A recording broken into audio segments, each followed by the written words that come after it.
commemorates the publication of a book, Growing Up Karan, about one of the most extraordinary intellectual personalities and creative persons to have lived in contemporary India. This is an even more remarkable book because it's written by three people who knew the late Shivram Karan intimately, namely his son and two daughters. They are each distinguished scholars and practitioners in their own right, and it's a privilege for us to welcome them here, both to Ashoka University and to today's conversation. Dr. K. Ullas Karan is widely known as a tiger biologist. He has worked on tigers for the better part of half a century. Professor Malavika Kapoor is presently visiting professor at the National Institute of Advanced Studies. She is one of the leading scholars of mental health. She has authored over 20 books, including many which sound of relevance to us in the world of university, including one called Non-Hari. We are equally and even more privileged to welcome Shama Rao, who has trained at Kalakshetra, who has worked with the great Kelucharan Mahapatra, and is a highly accomplished danseuse in the field of Odisha. The book Growing Up Karan is of special interest because it records not only the life and times of the late Shivram Karan and his wife Ida, it also tells us about the times they lived in, and it gives a very unique perspective into the society, the developments, the art, the literature, the culture of those times. I'm also privileged that this is probably one of the first events we are hosting on behalf of the Archives of Contemporary India at Ashoka University. We are doing this jointly with the Department of Sanskrit. My distinguished colleague Dr. Naresh Kirti will be the chair and will conduct the discussion. Just a word, the archives were set up in January 2017. It is just over 5 years old. We have over 60 collections, and among the collections there is pride of place given to the papers of Dr. Ullas Karan, who, just to make a one-line announcement, will be speaking at precisely this time, 1:30 p.m. tomorrow here at Ashoka on his other book, on his own book, Among Tigers. But without further ado, over to Dr. Naresh Kirti, and a very warm welcome to our very distinguished speakers.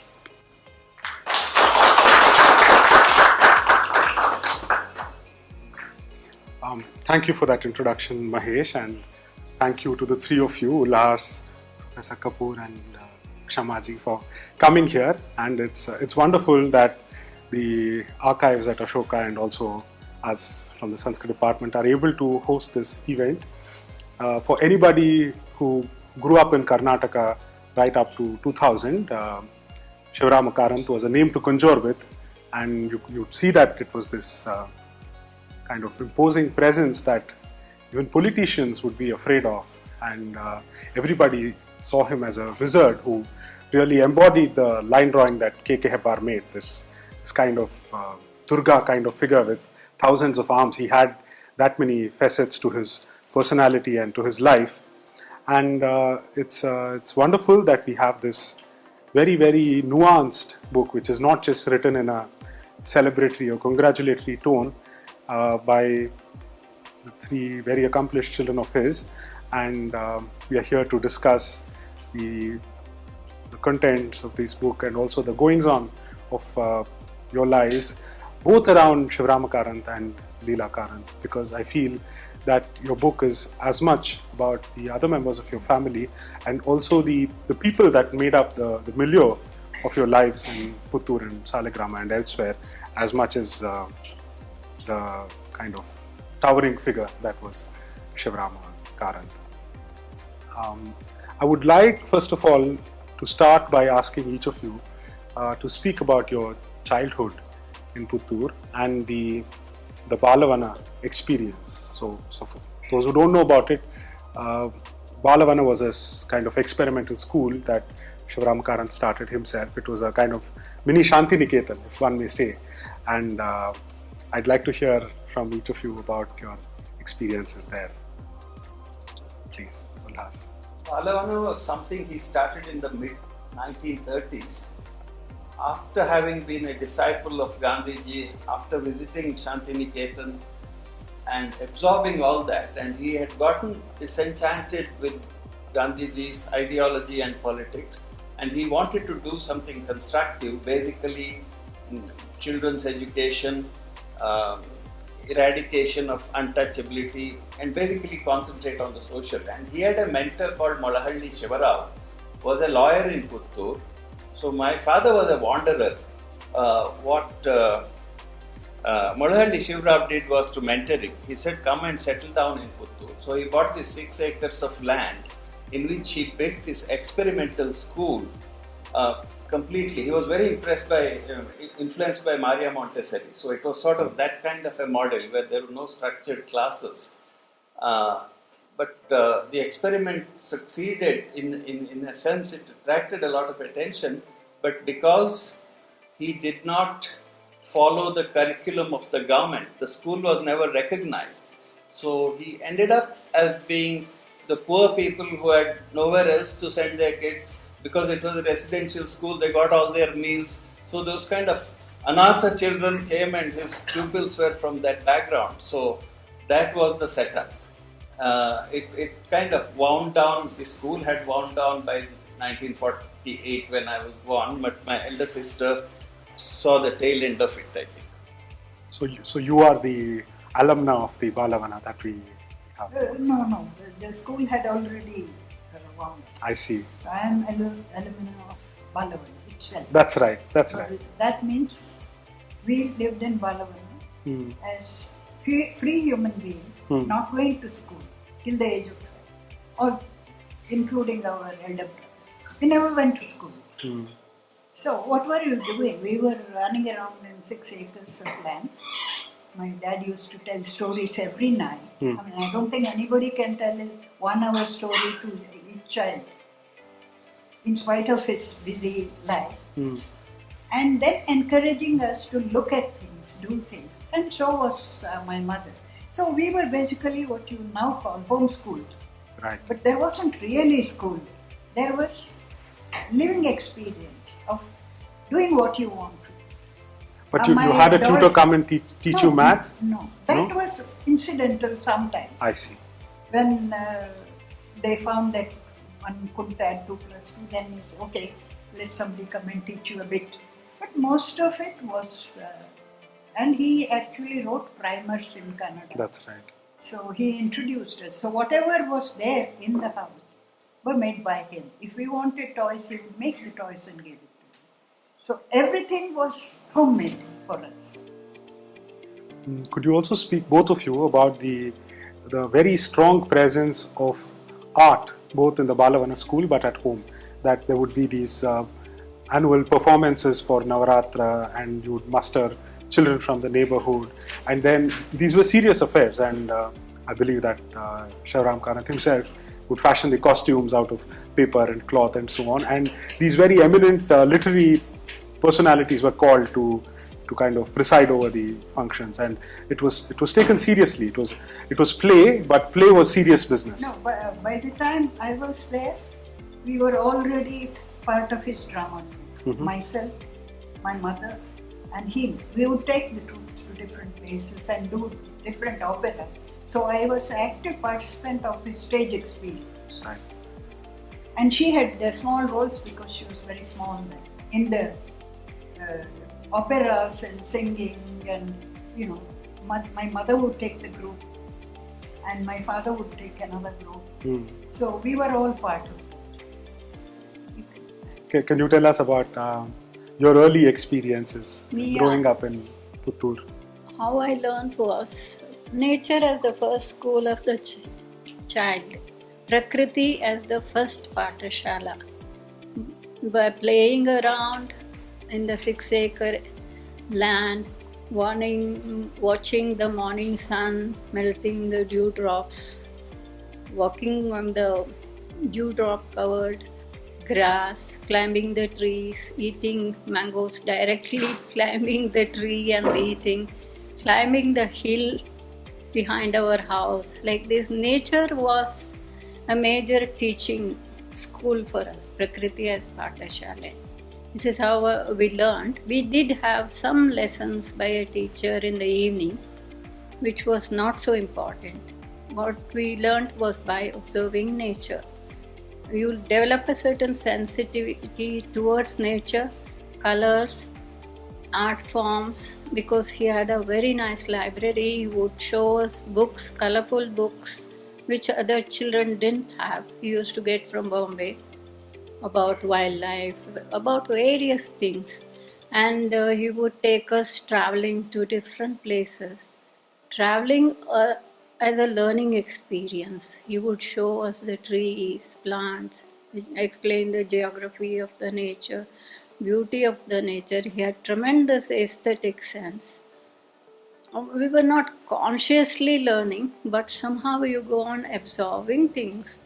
As you grow up, you realize how important it was. None of the children around us had this kind of freedom to explore. Nobody dared to make children sit at home till 6th standard and experience nature. We were all, part of it was also, we became a little indisciplined, I must say. But later on, as we grew up, we realized we had learned a lot and learned to discipline ourselves. So it was a wonderful way of learning from nature. And the stories he told us, every day a new story. He would paint, even with the red and blue ink, he would paint, make paper masks of Rakshasas, Rakshasis, butterflies. And we didn't have so much toys. We learned from all this. So it was very unique at that time. Even though I think my sister was a little lonely, alone, I had my brother to play with. We were playmates. And we were quite wild, I must say, as children. But now I realize what a wealth of experience we gained by all this. Not going to school till 6th standard. We had a beautiful childhood, which very few children have nowadays. I feel that if somebody else, like cultural theorist from nowadays had perhaps tried to write this kind of definitive biography of Karanth, they may have felt the temptation to just try and cover his work and the many aspects of his work. And what is striking, and also many people have pointed it out, Chiranjeev Singh points it out in the introduction, and it's very clear that you've kind of, while it is framed by the life and times of Shivaram Karanth, you've spoken about this constellation of people, those who constituted him, but also those who were influenced by him. And especially I'd like you to speak about your mother, all of you. But these other figures, people who were students of Balavana and then went on to do other things, but also people who were interlocutors of Karanth and kind of were part of his many projects, be they literary or in Yakshagana and so on. I'll talk about the people who shaped him, supported him, and I guess Malaka can talk about our mother and that part of it. See, he was born in 1902, and he was a rebellious kid himself, and he was born in an extremely orthodox Brahmin family, and so he kind of rejected all that. By the age he was in his late teens, threw away his sacred thread. 1921, he left college and joined the freedom struggle, much to the disappointment of his parents, and he was always an activist. And this is the background he came, and I think among the first language novel in modern Kannada was by Gulwadi Venkatrao, who was born in 1848 or something. The book came out in the early part of 20th century, and that modernist framework, and he was very influenced by the Bengal intellectuals, Tagore and others. So that set the frame, and then he jumped into politics, and there was another very towering personality called Karnad Sadashiv Rao, who was the tallest leader of Congress in Karnataka, blew away his entire fortune. He was the richest man in South Canara on building the Congress party. Then, of course, let down by his protégés in the 40s. So these were some of the strong influences on Modahalli Shivarao. I have spoken about it. So politically, these people shaped him, and his elder brother, Ramakrishna Karanth, was older than him. He jumped into the freedom struggle. He was a leading lawyer and he stayed much more political. And in the limited franchise era, he was elected to the Madras legislature. We were a part of the Madras Residency. Residency. And he was political secretary to Rajaji, later revenue minister under Prakasham, and he quit Congress. My dad quit Congress. So there was a political side to him where we have covered that more extensively in the book.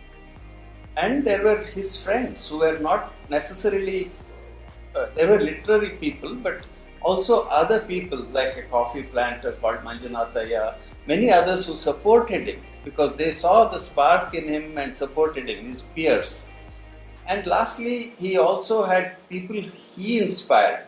Because he was born in 1902. In that category, K.V. Subbanna, the Magsaysay Award winner, Anantamurthy, and I would H.Y. Sharda Prasad. Many people were influenced by him. So he was a public person. And then there were people who he employed. So there was a whole bunch of people who turned him from an individual into an institution, and often their roles are not recognized publicly, so we have to talked about all that in the book. And of course, our mother was like a sheet anchor for him, and that perhaps my sisters can talk. So your mother went to a theosophical school. She went to the Besson school, isn't it? That was later. I see. I think I would like to go back to the time. I think the description has been much appreciated by a lot of readers, that how she fell in love with him at the age of 17, and she herself went and proposed to him. That's right. And he was about 38, 39, and he said, think about it. She said, no, I have thought about it. And went and demanded with her father that she should be married to him. So this was very, very bold because she was not a Brahmin. There was a lot of opposition. And they did get married. And you would think it was, really very, very romantic. I think it's one of the most romantic stories, as far as I can see. And it so happened that her life trajectory did not go as it should have been. That is, not in our hands. But what she did for him, when he was not known at all as anything, a person without a job, going around with drama troupes and doing all kind of experimental dramas. So, he wouldn't be considered an ideal candidate for any woman, even today. He really didn't have anything. So, she married such a person. And then, around the 18, she was running this school and orphanage. Right. And in that, she used to say that, even before I had my children, there were already children to take care of. So, but she was a very motherly person. She mothered nearly everyone she met. So, but, he was experimenting, taking risks about, they said Karanth did so many things, but all of them were taking risks.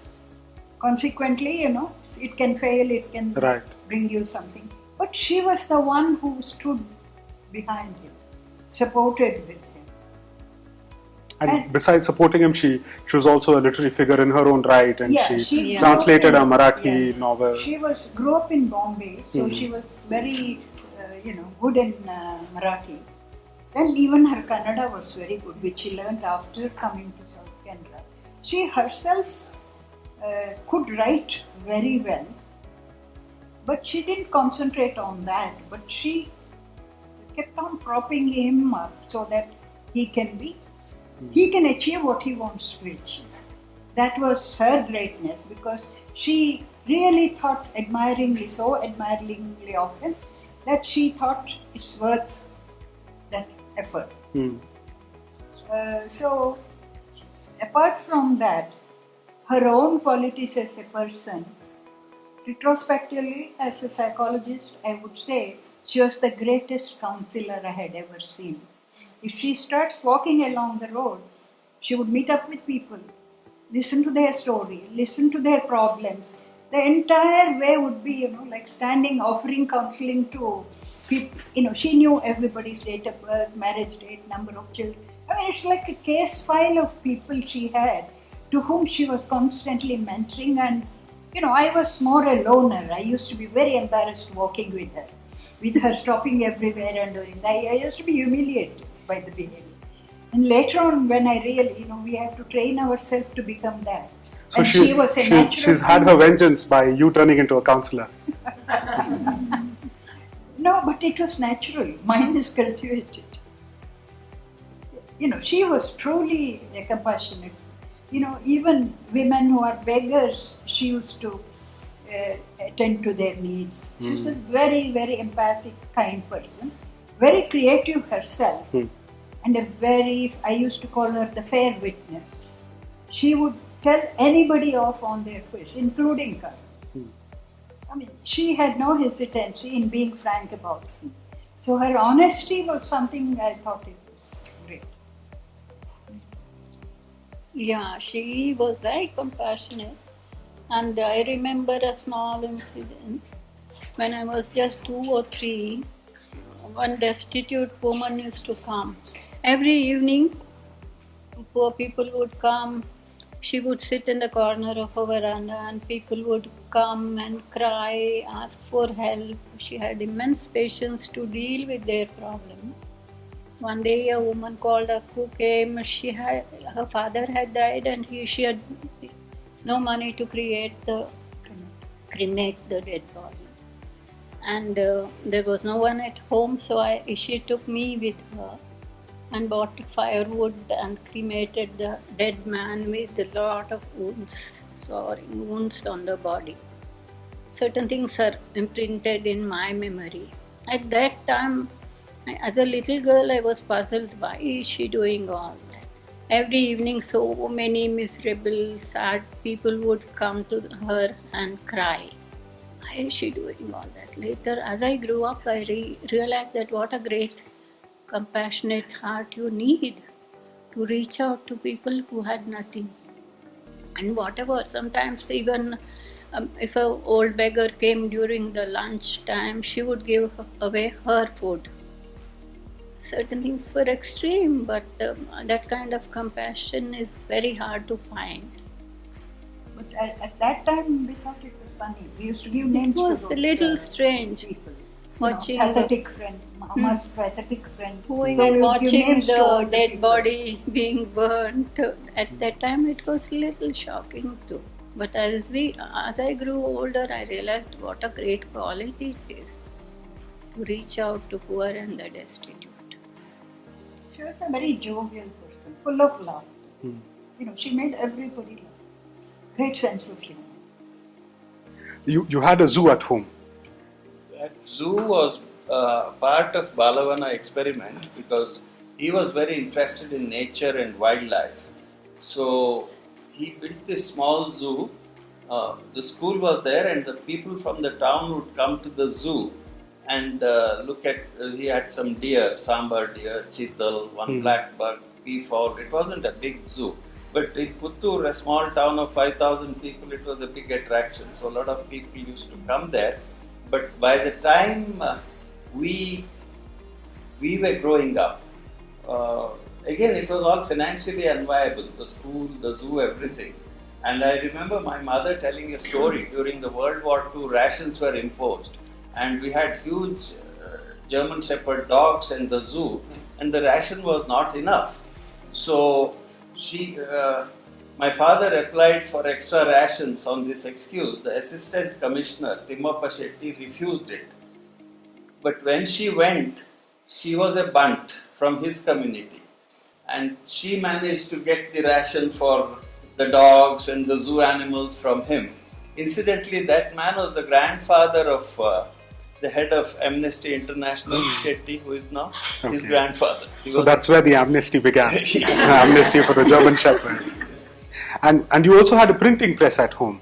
Yeah, he had a publication house called Harsha Publications, and because she complained that one story line or one series was called Malavika Katha Male, and the printing was done, proofing was done all in the press, and Kshama and I used to climb the lead typing cases and play on that and get, because we would move the type between the cases and cause havoc, so we were banned from playing on the press. So that was the Harsha printery. But then they were both traveling. I was doing the proofreading. A lot of press work I was doing, printing BD posters to his books, and a lot of. I'm very comfortable in old-fashioned press. She was constructive, we two were very destructive. No, we did learn some typesetting. Lead types were set and printed, and printing ink is rolled on Rolling it. it over, yeah. These things we learned, apart from playing on the rack. So there were these two streams, if one could say, to his writing. On the one side, you had the novels and the literary texts, some of which are masterpieces and some of which are of, say, indifferent quality. And on the other hand, and I think most of those sold rather well, I presume.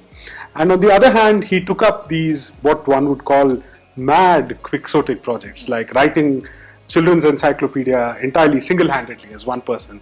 dictionary. And writing a dictionary, that was earlier even, and then writing this history of world art in Kannada, and making it, it had to have illustrations, it had to have paper of a certain quality and so on. So can you speak a bit about these two? So either you'd find usually other Kannada... The science. Mm-hmm. See, Yes. although he was a matriculate, he was deeply interested in science and technology.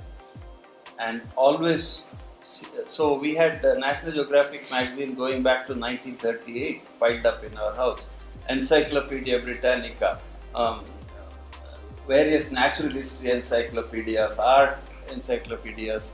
So he was truly, he bridged what Snow called the two cultures. CP Snowe's two cultures. He bridged that. He was both although he was not a trained scientist, that part of it occupied most of his time. His literary output was about 2 weeks in a year. He sat down and dictated a full novel in 2 weeks.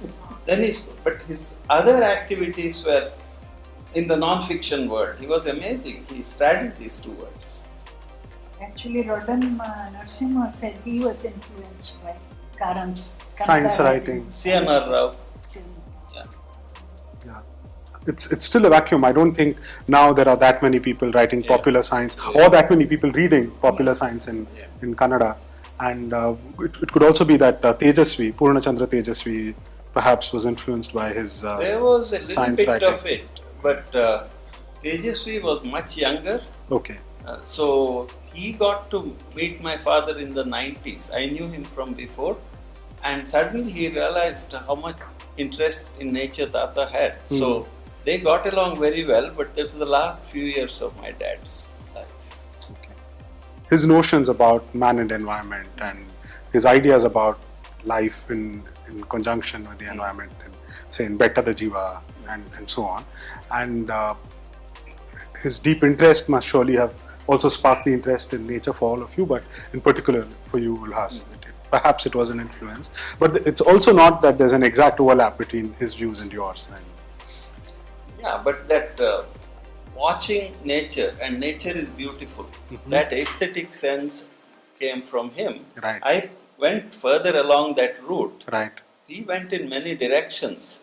His actual knowledge of natural history wasn't that good. Right. It was mostly from what he read in the books. And I remember fighting with him furiously when he wrote in his encyclopedia in the 1960s that there are so many tigers in Malanad, our region, that nobody can kill them off. There are that many. And tigers were on their last legs. I was seeing them being poisoned. So I went and fought with him, but the book thing was already out.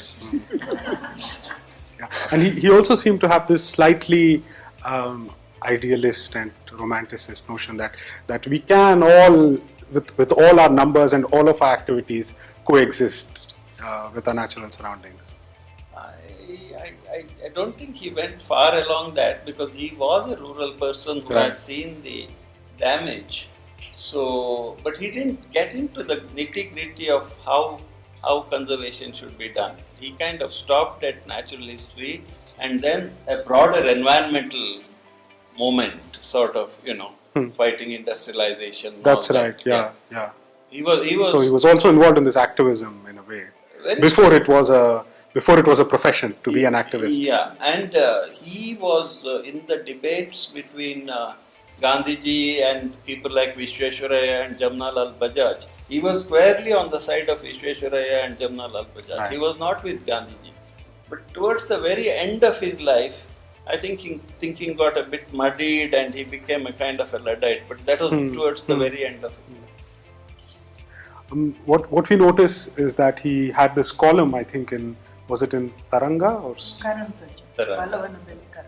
and children could write in letters, and they could ask any kind of question, including questions about him and his appearance, or questions about science and why in a mirror do we see lateral inversion and not upside down inversion, and he always wrote very enchanting answers, and children who have seen him firsthand speak to how he was just this gentle giant like Santa Claus, whereas adults usually found him forbidding, and it was a bit daunting to approach him. I have always felt that he was so interested in us when we were small, but as we grow older, he seemed to lose interest.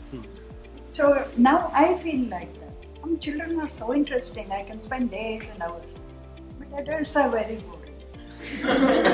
So Thank you. you should know where you stand. I would say he had his very partial scale among us. I think Shama he was really fond of, and till he died he looked at her as a little girl. Malaka was kind of halfway, and I was kind of off on my own. No, you can't call me halfway. I was very bonded with him, involved with him. Not as much as her. No. That's a different thing. I was I was there with him in all his struggles. Yes. Especially dealing with my mother, her illness, my death of my brother. All this, I was the one he was writing to, saying this is happening. Ullas has typhoid, he writes to me, like that. Right. So forever I was interacting with him more on lines of being a friend to him. Right. I was a child till I was 7 or 8 till they were born. After that, You were treated as an equal. I grew up very fast. That's all I can say. After they were born. So he's never written, say, a manifesto for education or what, his note about how the world should be a legacy for children. But you've kind of seen that, and also as someone who's worked with children all your life, can you tell us a bit about his whole view, and if one were to kind of recuperate such a manifesto for the children of the world, what would it be? For example, he wrote primers for children.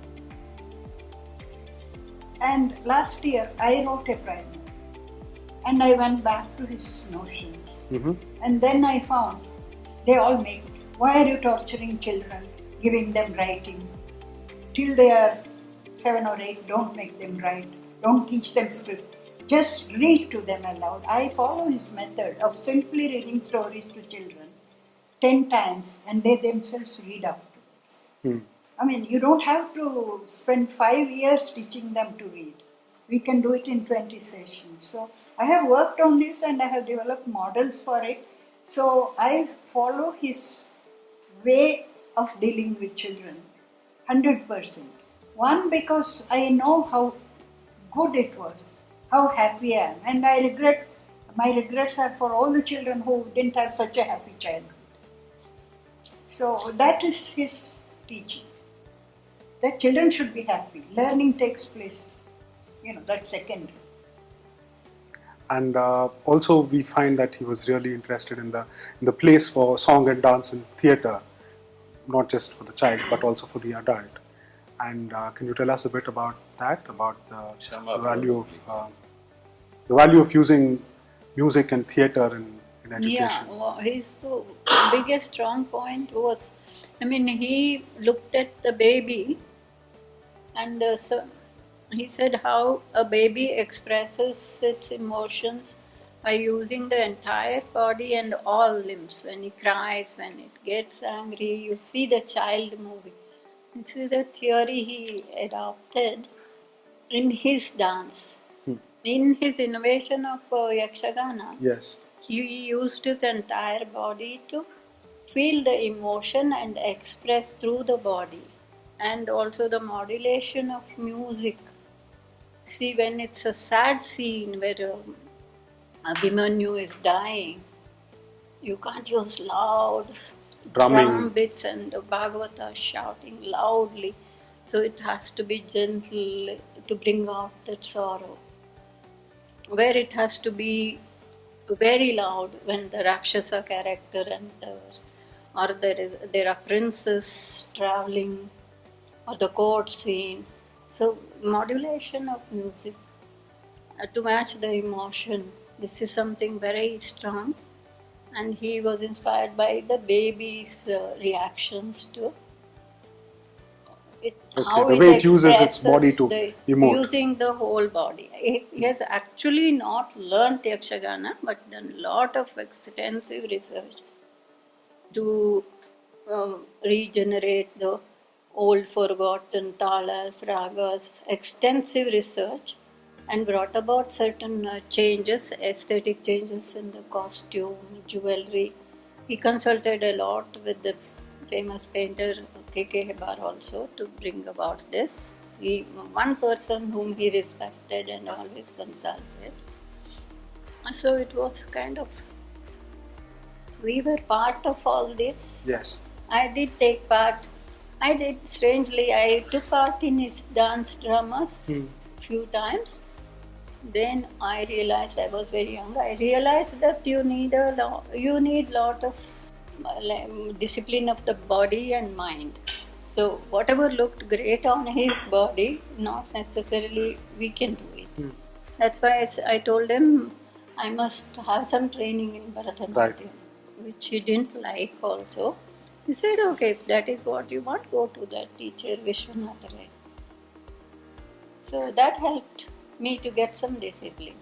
But as I grew up, I understand how to emote.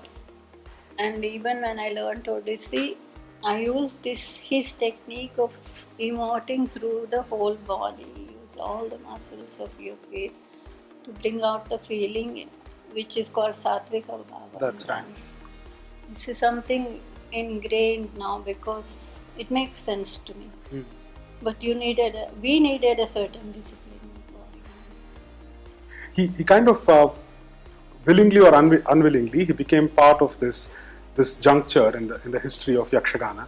While it's this legacy of the coast of Karnataka and a little bit more, that at a time when a lot of documentation was happening and people felt the need for it, both from within and from without, because UNESCO was recognizing things and we needed things to be written down in English as well and so on.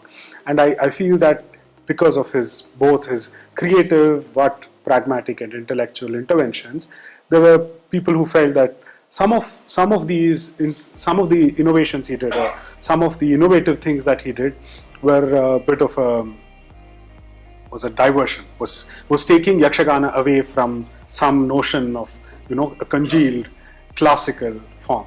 And I'm sure you must be familiar with similar debates with your other teacher, with Kelucharan Mahapatra, because he kind of was involved in the canonization of Odissi, and he practically put it together.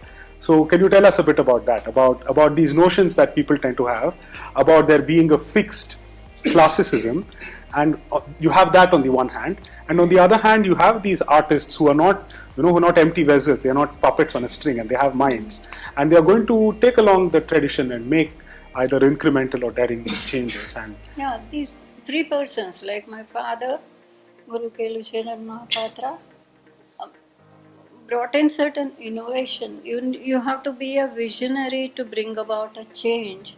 You should have a lot of knowledge about the culture and aesthetic sense. These are visionaries, everyone can't do it. I mean, a lot of people can experiment, but it should stand the test of time. That Rukmini Devi has done, and my father has done. Rukmini Devi has a lot of dance dramas I have seen. Earlier, she was also criticized for bringing in elements of Kathakali for her dance drama. Until then, it was a dance of the Devadasis. Repertory was limited. She brought in a lot of innovation. She has used Kathakali character. but she has only enhanced the beauty of the art form. But one has to be a visionary to do that. Like my father was one, and Tiruchal Maharaj was one. So they have broken tradition, but they have not harmed but enriched the tradition by their innovations. A lot of people innovate, but it falls apart in no time. Right. Yeah, but also this idea about somehow there being an unchanging tradition, that there was an unchanging tradition, and because I feel many Yakshagana performers today, either knowingly or unknowingly, they've adopted many of these features. The quality of their music has just become better, and they are using better instruments and so on. So, would you like to say something more about that? That's really not. Kshama has gone into it at depth, but basically what he did was he created a new version of Yakshagana that global audience could watch, and was restricted to a couple of hours rather than all night, and cut out all the Kannada dialogue and condensed it in a very interesting way. But he never claimed it was Yakshagana classical. Right. He said, this is Yaksharanga, my modification of Yakshagana. He was very clear. He didn't do any damage to the classical form. He formed a more interesting thing that went across the globe. Otherwise it was restricted to our district. So one thing I think, what made him tick is his enthusiasm. At 97, if somebody tells there is something there in that corner of that village, he would go there to see what it is. How many of us are capable of that kind of, anything interesting he hears about, he would go there at whatever age he is.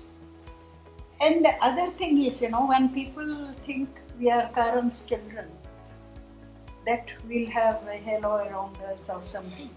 He himself didn't have it. He was like us, we addressed him in singular. He didn't want us to say up, tu. We talked to him like that. And whatever we write, but we treated him like an equal. We would say things to him on his face. This is bad. I have teased him about the titles of his books and all that. And he never took offense because he never thought he was a big man.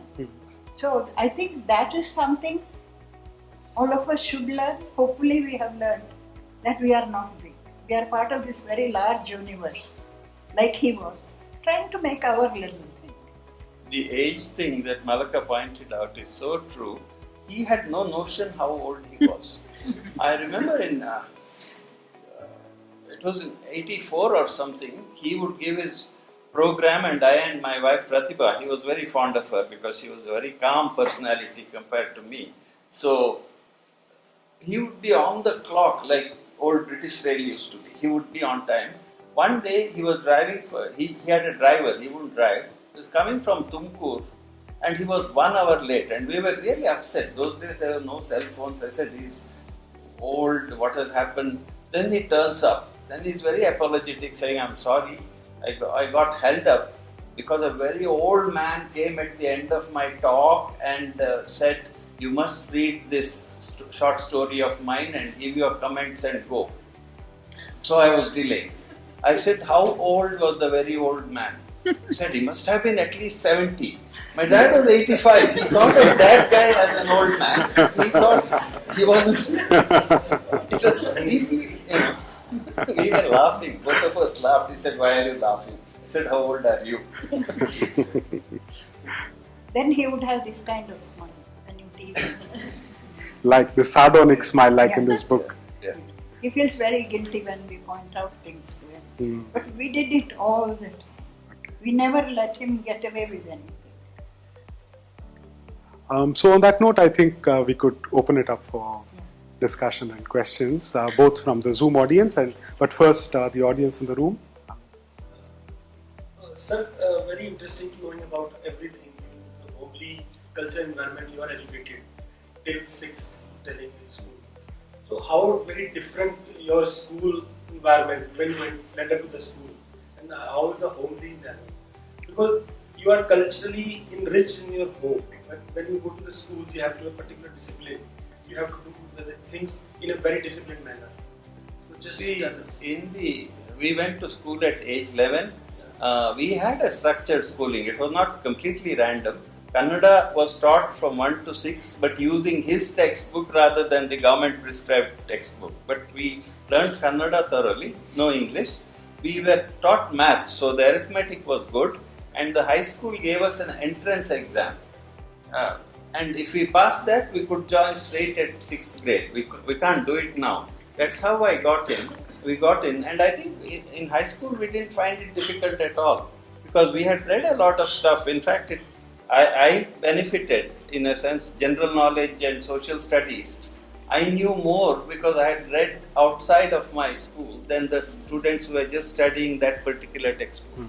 There's a quote by Shivram Karan, which I remember, where he said that it is not possible to talk about Indian culture in the singular. There are many Indian cultures which exist.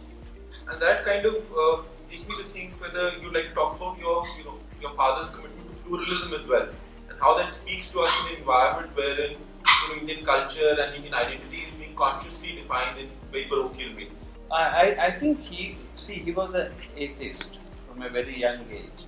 So a lot of the culture is woven around this or that kind of religious framework. So he viewed it all very neutrally. So for him, for example, the aesthetic part of it, whether it came from Michelangelo or whether it came from Indian sculpture, it didn't matter. He got it in an aesthetic way.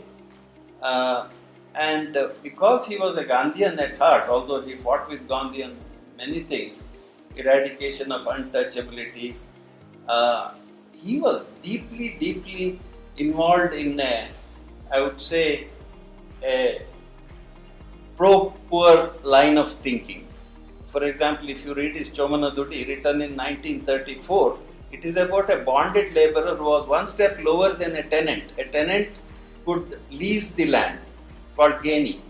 Choma was so poor, so low in the hierarchy, even leasing the land to him was forbidden by tradition. So he was a really revolutionary man in that sense, and he was a socialist for a short time, I think. He did contest as a Praja Socialist Party candidate for Puttur MLA seat and lost. But I think he was never a Marxist, or he was a short time perhaps he was. He got disenchanted with Stalin, Stalinization, all the brutality that he was very anti-communist. And from an economic side things, he was pro-liberal. When Rajaji walked out of Congress and formed the Swatantra Party, my father, every election campaign, he travelled with Rajaji translating his speeches. So he was a social liberal, but political, economically, he was for free enterprise systems. I don't know whether I've answered what you wanted. I think I can add on that he was an atheist. So what is his view? His Jnanapita Award winning book called Mukajjiya Kanasu. This is about, translated it says, old ladies' dreams kind of thing. This entire book, which got the Jnanapita Award, had a very powerful narrative. It represents one person's view as against another. All kind of nuances of man and woman relationship, gender, evidence for whether God is there or not. Each character portrays some conflict. So where there is really multidisciplinary approach to the entire culture and looked at historically. So this is a book worth reading. And there is actually a very good movie made of that. Also, Mukajjiya Kanasu, which is condensed version, but the original book is translated. Since Sahitya Academy translates these books, that shows that is truly him. The one who's imagining the story is him. He has everything, every person's agony and ecstasy inside him. So that kind of empathy in writing comes out in that book. I'm very struck by something that the three of you represent very different branches of knowledge. One studies world of nature. You look at mental health and medicine. And one's an exponent of dance. And by listening to you, I'm struck by something else. Your father and mother encompassed not what you're doing, all this and much more. So what is the world in which Shivram Karan lived? that he had people he could talk to other than the children. Like he must have drawn inspiration from so many people. So many. So can you tell us a little about that? Honestly, I've been trying to listen. I'm trying to think, who does such a man talk to that they can speak his language?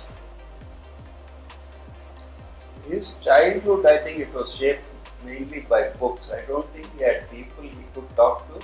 Politically, yes, in the Congress, Karnal, Sadashiva or whatever, but this whole science thing and his engagement with... And his brother, elder brother. Yeah, but I think the original influence was mainly through reading. So I don't think he had contemporaries with whom, as she points out, his elder brother, 2 years older, was a school teacher. He was interested in astronomy and he was an atheist.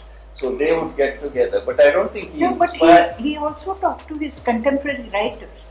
You know, those days, writers were friends. They were not, Rivals. people who came home, they were all part of the family. And they had, it was beyond me because I was very small. They were constantly discussing that, trying to persuade each other whether atheism is good or bad or this or that. They had a lot of discussion on contemporary issues. Yeah. DVG, Masti, Sriranga. They were all constantly talking. I wish I was old enough to understand what they were talking about. But science, he absorbed on his own. Although he was a matriculate, he wrote a science encyclopedia. That was just through reading mainly. I want to know what is the exposure to English at the time. All of you writing in English now and probably learning English now, but I'm sure it would have been very difficult in rural Karnataka at that time. And how did you get into English? Where did you see the necessity for it? I think, like when I was growing up, we had what you call convent school also. But my father didn't want us to go to convent school. We went to government school, where only Kannada was the language. English was taught subsequently. And we had this phenomenally large library, both in English and Kannada. What you will get now as the most famous of the books were available there. All the classics, both in Kannada and English. So for us, our library was something which contributed.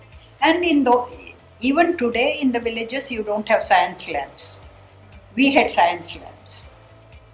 And we had good teachers, very dedicated teachers. So there was, if you want to do something, there was an opportunity.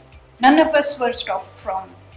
And the sports grounds were so large, 1 mile race you can do it. We had so many things happening in the school, and these were government schools. And both my mother was educated also up to SLC. They both learnt English. They could speak English. The accent was very South Canara, like mine is. But we heard English at home. That helped. And we used to have Western visitors, which was a great thing those days. Yeah. Just after 7 years after independence in Puttur, you would not see a white man. But we had, von Führer Heimentorf, the anthropologist, come and stay 15 days. Arnold Bake, the music cultural guy, he came and stayed with us. So we had all these Westerners coming, staying, in some sense he wore a dhoti and a jubba, but his mind was very Renaissance Western. And also the UNESCO education. UNESCO, he was involved with They came, they wanted him to write the textbook for adult education. They came and stayed in our house. So we had English speaking friends of his came. They spoke English or mixing Kannada and English. So it was not like a completely rural person today has so hard to pick up English. That becomes a big barrier. Because of this cosmopolitan background, that it wasn't such a barrier for us. Although we still speak with a thick South Canara accent and the first sentence comes out in Kannada and then has to be changed to English.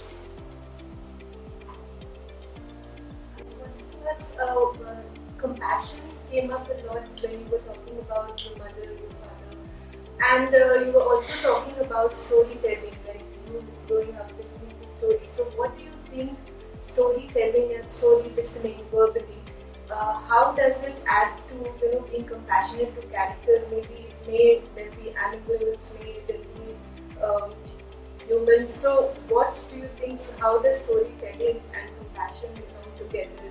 Because you see, I have always wondered my passion for reading, both fiction and non-fiction, a lot of, and writing also. Earlier on I used to write more basic psychology, MA level kind of thing. Then I became disillusioned. I know whatever I write, nobody reads. So I said, let me make it palatable, and moved on to lighter fiction. Then I have moved on to now novel and total fiction, because I think that is, you have a larger number of people reading it and feeling it. Whereas your textbooks, nobody feels anything about it. So I have given up on writing textbooks now. But I recently read some research talking about the role of empathy and reading literature. This struck me because I have been thinking about it. Why am I reading so much? How did it help me? I mean, I saw compassionate people, but was it compassion I picked up from my parents? And now when I look at it, I look at the books I read. So now there is a research which goes, if you compare two groups of counselors, those who read fiction, outside your day-to-day teaching, and those who don't, there is a marked difference in the empathy. Empathy level in counselors is much higher if they read, good fiction. I'm not saying you read some, garbage. Just what is called classic good fiction if you read. That changes you. Because I remember way back, long time back, there was a case in my hostel, a transgender case. And I was most sympathetic and protected her from the wardens so that she gets a degree and goes. And I don't know why I did it, because everybody was scared of her because she was behaving like a boy in a girl's hostel. And then I said, now the gender thing is coming now. But I learned it from a book called Well of Loneliness. Long way back. It was about lesbian relationship. To me, this young girl who was having all the trouble, I knew what was making her behave like that. And I was able to deal with it. I mean, I wasn't a trained psychologist. I was just doing my MA or something like that. So then I retrospectively looked at the various books, what made me stronger, what makes me more compassionate. I found these are the books. These are the stories which I have read. I think there is a strong relationship between literature and developing empathy.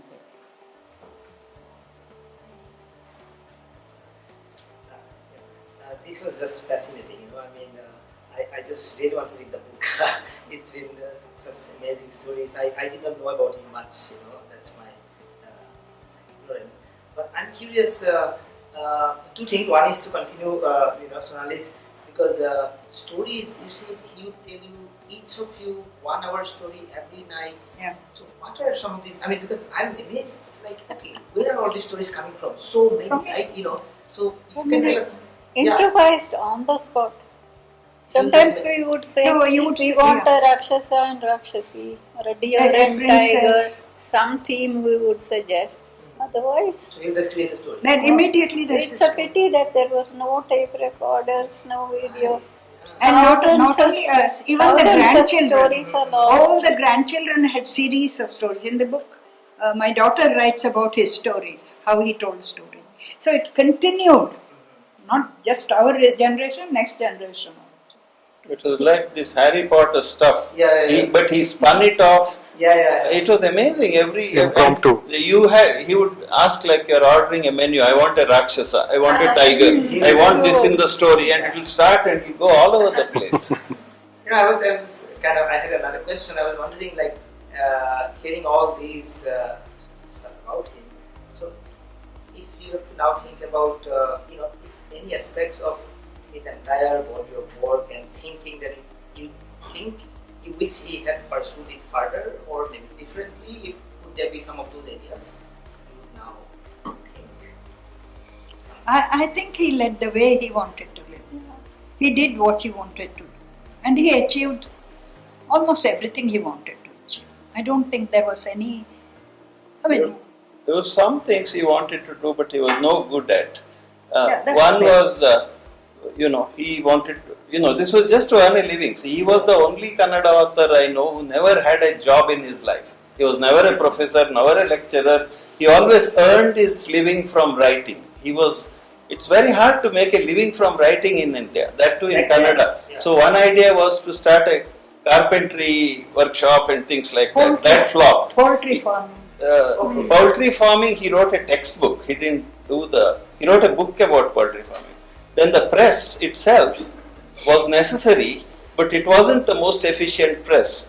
And the boys got unionized. There were 6 of them. They were like family, but they came under the influence of United Communist Party of India and asked higher wages, so he locked down the press. So he was no good at investing or making money or doing anything that would generate a profit.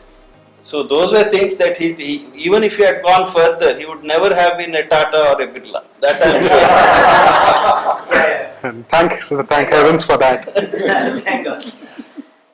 Since all of you have made yourselves your independent and very deep careers, I feel safe asking this. When you were in the Austrian of time, Colossus, do you feel him watching you when you increase? Or do you see the reflection of his greatness in people watching you? He didn't expect anything from us. So I don't think... He always said, you go after the dictates of your heart. Don't go after money or name. So that's what we did. Do it sincerely, not for money. Anything you do. So whatever we felt like doing, whether it gets good money or not, we didn't matter. He said, One thing was, he did everything on his own. See, this patronage system and nepotism is so ingrained in this country. But all of us, never depended on him in that sense. We did what we wanted. I did everything. I read him. I was influenced by talking to him. But I didn't depend on him. Even in the worst crises of my life, I never went to him and say, use your cloud, do this, do that. I did that, and I feel that's something he would be proud of. Trying to connect a lot of threads. My question is, one thing is, knowing him. I mean, obviously, I have to admit that I didn't know much about him, other than some basic information that we all know. But I mean, knowing him and knowing him as a visionary and who had such a universalist worldview. So I was very much, and he lived for a long time. So what was his take on, in general, on this developmentist narrative of state, fast, shifting landscape? I think he also witnessed that in one of his eyes, how, landscape are changing so fast, urbanization, and all the evils that we talk about right now. So how did he react to that? He was, to my knowledge, starting with this different... See, Gandhi and Jamnalal Bajaj had these major exchanges on whether India should industrialize, whether we should have family planning, whatever. My father was so impressed by that book. In his 80s, he translated it into Kannada. So he was clearly a modernist. He was not for turning the clock back, and that's why he moved away from Gandhi. Yeah, he was clear, but he also loved nature and felt we had to do things without destroying it. So, whether the way he advocated it is right or wrong, he was clearly for progress, improved livelihoods. He was a great admirer of the Western economies and the model, and that's the reason why he kind of walked away with Rajaji from Nehru's idea of communism. He was a modernist. I'd love to go on for longer, but we have a tyranny of time. I really want to, with great sincerity and on behalf of everyone, thank Ms. Shamarao, Professor Kapoor, Dr. K. Bhaskaran, and all my distinguished colleagues who have done so much to make today possible. I also thank Dr. Naresh Kirti and the Sanskrit department and all of you, ladies and gentlemen, who are here in the room, elsewhere in the university and on Zoom. And I hope that wonderful comment you made, ma'am, that follow the dictate of the heart will be taken to the heart by all of us who study, teach and work with Ashoka. And that's it. Thank you all very much. Thank you. Very strong.